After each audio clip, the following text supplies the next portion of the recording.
Hey, comment ça va? Je retrouve aujourd'hui pour un nouveau podcast. Cette fois-ci, ce sera pas on va pas continuer le livre audio Twilight pour aujourd'hui. Je le ferai un autre jour, je vais pas arrêter comme ça. Cette fois-ci, on va parler je vais vous faire un podcast sur la biographie de Debbie Ryan. Je sais pas si vous connaissez, peut-être sur certaines séries ou films Disney Channel que vous avez peut-être vu. Donc vous la connaissez peut-être de là. Mais elle a fait aussi des musiques. Donc, je vais vous parler de sa vie, du coup. Donc, Debbie Ryan, de son vrai nom, Deborah Ann Ryan, est née le 13 mai 1993 à Huntsville, dans l'Alabama. Elle est la fille de Sandy Pop Ryan et de Chris Ryan, qui est militaire. Elle a un frère aîné qui s'appelle Jess Ryan. Et depuis 2019, elle a épousé Josh Dunn. Donc c'est une actrice, chanteuse, productrice, mannequin et réalisatrice américaine. Donc comme je l'ai dit plus tôt, son père est militaire, donc du coup ce qui l'a amené à voyager régulièrement dans toute l'Europe.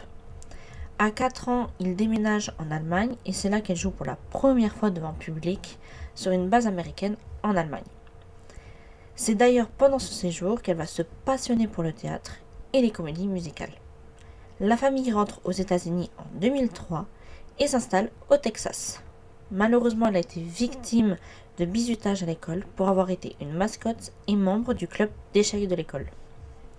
La famille va ensuite s'installer à Los Angeles pour permettre à Debbie Ryan de poursuivre une carrière dans l'industrie du divertissement. En 2007, elle va commencer sa carrière en apparaissant dans l'émission américaine Barney and Friends, un show qui a notamment marqué les débuts de carrière de Selena Gomez et de Demi Lovato. L'année suivante, elle fait ses débuts au cinéma en jouant dans la comédie dramatique Ma super nièce, aux côtés de Ice Cube et Keke Palmer. Mais cette année-là, elle obtient surtout le rôle qui l'a fait connaître au grand public, et je pense que vous connaissez aussi, celui de Bailey Pickett dans La vie de croisière de Zack et Cody, qui est la suite de La vie de palace de Zack et Cody. En parallèle, Debbie Ryan joue de plusieurs instruments, dont la guitare, le piano acoustique et le clavier. Elle est également auteure-compositrice et écrit de la musique aux côtés de son grand frère. Debbie Ryan a montré de l'intérêt dans plusieurs types de musique, et ses genres musicaux sont principalement le jazz et la pop country avec un mélange de musique rock. Debbie a été mise à la tête d'affiche du Terrific Teen Tour, une série de concerts avec en vedette Mitchell Musso, qui jouait dans Hannah Montana, le rôle d'Oliver, Jasmine Richard et Savannah Houghton, qui débutera le 9 juillet 2009 et finira le 14 juillet. Mais la tournée a été annulée en raison de conflits d'horaires. En 2010, elle est l'héroïne du téléfilm à succès 16 vœux, en anglais 16 Wishes, qui est un Disney Channel Original Movie, réalisé par Peter DeLuise et diffusé le 25 juin 2010 sur Disney Channel USA. Pour les besoins de ce film, elle enregistre 2 singles, Open Eyes et A Wish Come True Every Day. Et tout ça sera mis en barre d'infos avec la bande d'annonce, voilà, vous aurez tout ça. En 2011, elle décroche sa propre série, Jessie, qui a débuté le 1er octobre 2011 sur Disney Channel, et dans laquelle elle chante aussi le générique. Elle joue aux côtés de Peyton Royce, Cameron Boyce, Karen Brar, Sky Jackson et Kevin Chamberlain. En 2011, elle reprend son rôle de Bailey Pickett pour Zack et Cody le film. Elle fait aussi une apparition remarquée dans le double épisode de la saison 5 de la série Private Practice, dans le rôle de Hailey, une jeune fille de 18 ans qui se retrouve en centre de désintoxication. Durant l'été 2012, Debbie dévoile sa nouvelle chanson pour le film Appelez-moi DJ Rebel, qui est We Had the Right. Et aussi elle a fait une reprise d'un autre tube qui est connu, We Got the Beat. Où en fait dans ce film elle a le rôle principal de Tara Adams. Franchement c'est un bon film. Pour l'avoir déjà vu, je l'ai bien aimé. Elle profite aussi du succès de la série pour faire ses débuts en tant que productrice et prend part à la production de plus de 70 épisodes. Donc dans la série Jessie. Debbie espère pouvoir un jour fonder son propre label afin de donner aux artistes un endroit où ils pourront s'exprimer et créer de la musique. Toujours en 2012, elle fait aussi des apparitions dans des séries Disney Channel et Disney XD, dont Sketch à Gogo. Elle prête aussi sa voix à l'un des personnages du film d'animation Clochette et le secret des fées, et continue progressivement à s'éloigner des productions de Disney. En 2013, elle fonde son propre groupe, The Neverending, avec 5 amis, dont elle est la chanteuse principale. Ils ont sorti leur premier EP, One, le 24 juin 2014, et elle a écrit toutes les chansons. Le 5 mai 2014, Debbie Ryan passe derrière la caméra et réalise son premier épisode pour la série Jessie. Durant l'été 2014, elle révèle lors d'une interview pour le magazine Teen Vogue que la saison 4 de Jessie sera la dernière. La fin de la série devrait aussi signer la fin de son contrat et de sa collaboration avec Disney Channel. En 2015, elle fait la première partie de la tournée d'été du groupe Fifth Harmony. En 2016, elle joue dans le web-série de la plateforme YouTube Red, Sing It. Cette année-là qui marque l'arrêt de son contrat avec Disney. Elle admettra par la suite que ce passage par cette grosse maison de production lui a fermé quelques portes. Enfin, elle produit un film familial intitulé Jessica Darling's Hit List. L'année qui suit, elle porte le film familial Riptide en compétition lors du Festival du film de Sydney. Et elle joue dans 2 épisodes de la série télévisée Daytime Diva. En 2018, elle seconde Katy Cassidy et Matthew Lillard dans la comédie Noire Grâce, une production récompensée lors de quelques festivals du cinéma indépendant.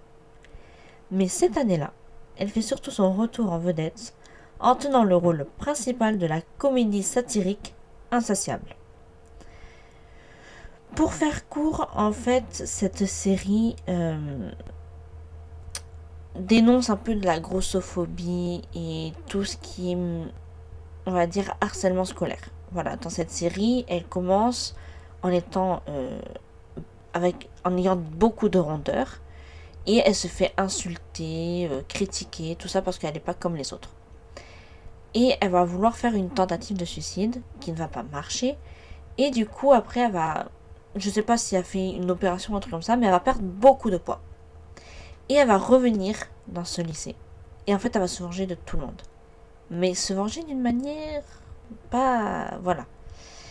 Je pense que vous avez compris la manière qu'elle veut se venger. Voilà, de toute façon, si vous regardez la bande-annonce, on voit clairement comment elle va se venger de ces personnes. Donc, je vous en dis pas plus. Comme ça, si vous voulez la voir... normalement, je sais pas si elle est toujours sur Netflix. Si elle est passée sur Netflix, je ne sais pas si elle est toujours. Mais si elle y est toujours, bah... vous pourrez regarder pour vous faire une idée, vous, de ce que vous en pensez. Mais il faut savoir que en 2020, Netflix, du coup, a annulé la saison 2 d'Insatiable. Enfin, la saison 3 plutôt. Il y a 2 saisons. Ça a eu beaucoup... ça a été beaucoup critiqué, cette série.